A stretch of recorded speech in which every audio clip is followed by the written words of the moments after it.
رمضان کی راتوں میں ہر کیے گئے سجدے کے بدلے میں کتنی نیکیاں ملتی ہے، اور جنت میں اس شخص کے لیے کتنا بڑا محل تیار کیا جاتا ہے۔ یہ سب کچھ جاننے کے لیے ویڈیو کے ساتھ آخر تک بنے رہیے۔ آج آپ کو رمضان المبارک کی ایک ایسی فضیلت بتائی جائے گی جس سے سن کر بے ساختہ منہ سے سبحان اللہ نکلے گا۔ میرے دوستو، حضرت ابو سعید خدری رضی اللہ تعالی عنہ سے روایت ہے، فرماتے ہیں کہ رسول کریم صلی اللہ علیہ وآلہ وسلم نے ارشاد فرمایا کہ جب رمضان المبارک کی پہلی رات ہوتی ہے تو آسمان کے دروازے کھول دیے جاتے ہیں، اور ان دروازوں میں سے کوئی دروازہ بھی رمضان شریف کی آخری رات تک بند نہیں کیا جاتا،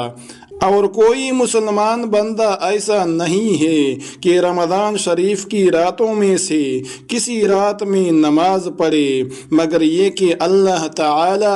اس کے لیے ہر سجدے کے بدلے میں 2500 نیکیاں لکھے گا، اور اس کے لیے جنت میں سرخ یاقوت کا ایک مکان بنا دے گا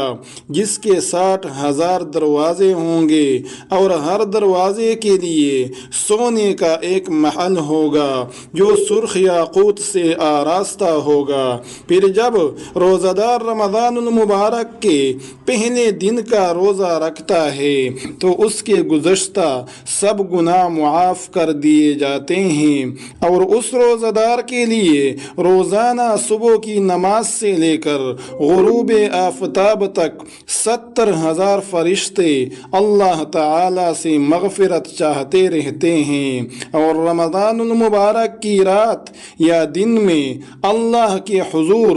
جب کوئی سجدہ کرتا ہے تو ہر سجدے کے عوض اس کو جنت میں ایک ایسا درخت ملتا ہے جس کے بدلے میں سوار 500 برس تک چل سکتا ہے۔ اللہ تبارک و تعالی ہمیں بھی یہ تمام فضیلتیں نصیب فرمائے اور رمضان المبارک کی کما حقہ قدر کرنے کی توفیق عطا فرمائے۔ آخر میں ایک گزارش ہے، اگر ویڈیو پسند آئی ہے تو پلیز ویڈیو کو لائک کر کے اپنے دوستوں کے ساتھ بھی شیئر کیجئے تاکہ وہ بھی اس سے مستفید ہو سکے۔ السلام علیکم ورحمۃ اللہ وبرکاتہ۔